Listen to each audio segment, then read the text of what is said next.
And guys, welcome back to another review. So, ito na, ang pinaka-inihintay natin. So, ang re-review natin for today ay limited edition din ng LCT na ibang version naman ng rifle. So, kung last time, ni-review natin yung AK-47, the limited edition. So, ngayon naman, the AKM stainless steel. So, yan, nasa box pa siya. Ito, kababaya ko nakikita mo po sa kuna. So, magsimulan tayo sa magazine. So, yan, ganda ng magazine niya.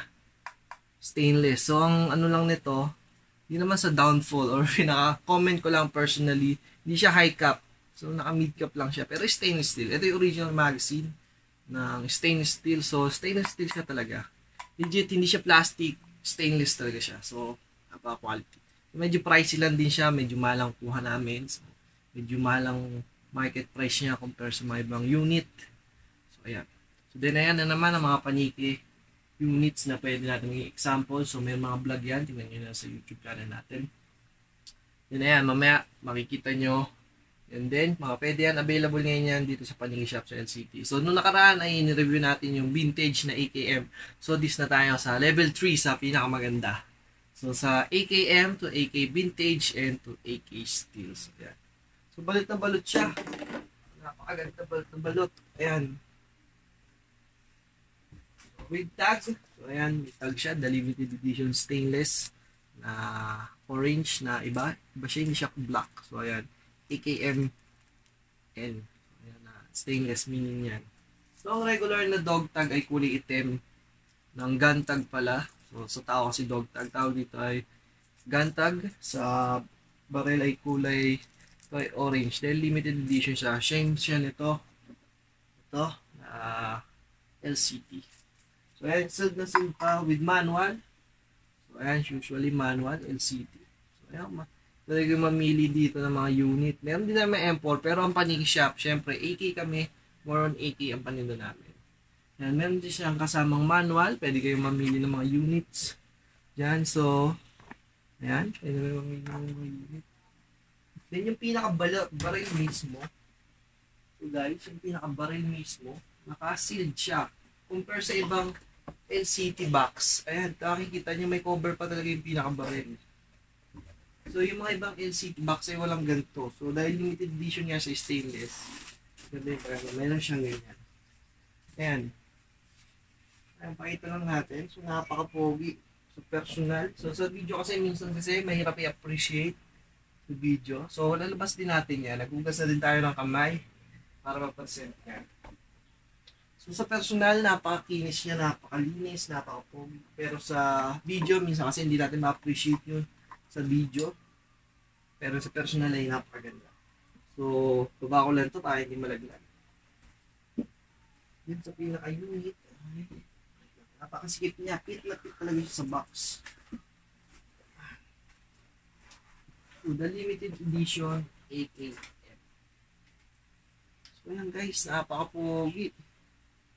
The limited edition AKM. So, nagugas na tayo ng kamay kaya safe na yan. So, hindi din applicable na mag-gloves or yung gloves na plastic kasi mas malakit yun. Then, syempre, mainit ang weather dito pagpapusan. Kaya okay na yung bare hands lang. Magugas na lang ng kamay para walang stain na. So, yan guys, napakaganda. So, yung wood niya, kung maka-comment ko lang, yung wood niya, parang mas, syempre, dahil limited edition to, ay mas maganda sa regular na AKM. Kung makikita yung regular na AKM namin, ayun sa baba. Ayun, regular na AKM. Tsaka yung wood niya iba. Mas precise ang kulay nung ano. Hindi ko lang alam dahil used ba yun, pero syempre, limited edition, mas pinaganda nila to. So, ayan. So, kung may kinang, kung mapapansin nyo, ang body niya ay stainless talaga. Legit na stainless yan. So, ayan.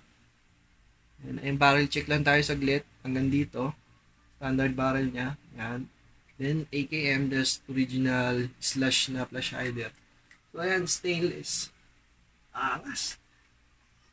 Ayan, so, metal, front receiver ay stainless, wood. Then, naka-plum na din siyang red. Naka-bakelite pala. Bakelite pala to guys. Na grip. Na naka-red na siya. Hindi siya naka-brown. Yung stock kasi brown. Na iba kagaya sa AKM namin, brown lang. So siya hindi. So, ayan guys, so kumikinang. Napakaganda. So, same body, stainless din lahat. Almost lahat stainless. Ito lang hindi stainless yung angatan ng iron sight. So, yun lang. Then, the wood, furnish, napakaganda. Ayan, so overview lang natin. Ayan. The AKM stainless steel. Ulit. So, napakalayo ng price niya sa vintage. So, yung vintage ay wood lang pinagkaiba. Ito naman ay madami. To body, to receiver. Ayan. Yung wood niya ay iba. Then, yung grip niya ay hindi din stock na brown lang. Ayan. Now, for comparison, ito yung sinasabi kong babalang namin siya sa iyo. Ito yung regular AKM. So, ayan. Di ba? Napakalaki. So, brown lang ang ano niya. Ito ay naka-red na. Red na flap. Ayan. Then yung serial number niya. So, ayan ang code niya ay 0097. So, yung AKM namin ay 002. Yun. Medyo mga first stock yun ng LCT. So, ayan. Ito ay 0097. Nang in stainless steel. Siyempre, iba yung bilang naman sa bilang ito. Ayan. So, out of the box, usually, ang LCD naman laging pasok lagi sa limit. So, 430 to 450 FPS. Pero, around 430 lang siguro to. Then, 450 yung regular. Ayan. So, ayan. Tapos, kompleto na din. Same na same ng AKM. Napakaganda niya. So, totally napakalinis. Parang, pag binili mo tong limited edition ay parang hindi mo siya panlalaro. Kasi kami talaga, mga LCT user kami, pinanlalaro namin mga LCT. So, ito ay pag-iisipan pa. Yan. So, napakaganda. So, available din sa market. Just PM Paniki Shop kung gusto nyo. Then, ano pa ba? Napakaganda niya, nakaka-amaze. So, regular pa rin. As usual, half-up rubber, half-up chamber dito. Ina-adjust. Diyan. So, slide pa siya, hindi siya rotary.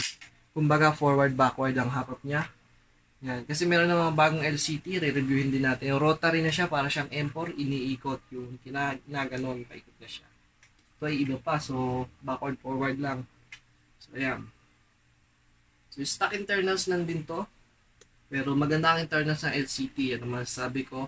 Ready to upgrade or spring lang and motor lang ang papalitan mo. Pero malakas din ang motor nito. Kaya na hanggang 150 spring extension.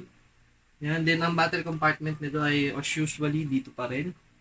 Yan, sa bad stock. So, ayan. So, and so, akala nyo guys, baka isipin nyo walang takip. May takip yan itim. Yan. Then stainless steel din yung bat stock compared dun sa iba namin, black lang. Kaya stainless steel. So makinis na makinis to, sariwan-sariwa. Solidong solide ang AKM stainless steel. So lagyan lang natin ng magazine para makita talaga natin ang out view ng buhok. So guys, safe naman to. Hindi naman to magagasgasan pag kinabitan natin. So ayan. So dahil mga AK user kami, kabisado na namin kung paano i-fit yan. Yan. AKM stainless steel. So, napaka-pogi. Sulit na sulit. Pero ang mapapansin ko lang or meron lang personally comment. So, dito sa magazine. So, syempre, kung mid-cap siya ay hindi mo siya mapiplay ng matagalan. Hindi mo siya mapiplay ng maghapon kasi ang magazine compartment ay 70 rounds lang. So, para mapipilitan ka talaga bumili na stainless steel na high cap. So, on my market, dito sa Paniki Shop, wala pa kami tinda. Black lang ang available namin na magazine. So, regular na black lang na magazine. So, itong stainless ay wala pa. So, update namin kayo doon kung magkakaroon. Then, itong unit ay meron na. So, available to ngayon sa Paniki Shop. On stock, on hand. Then, other items yan, on hand din yan. Just pin na. So, yung vintage. So, thank you nga pala ulit kay Sir dun sa kabilang vintage na na-review. So, yan guys, ang AKM stainless steel. So, ano pa ba pwedeng reviewin dito? So, yun lang mga common. Na, syempre, ang AK usually, lagi ay safe, full auto, and single. So, hindi ko na usad kasi fresh na fresh pa to. Hindi pwedeng galawin or magasgasan. So, for market pa rin to, syempre, bili na kayo. Yan. So, subscribe na din ngayon sa Paniki Shop. So, more content and video na kagaya. Maraming salamat sa panonood.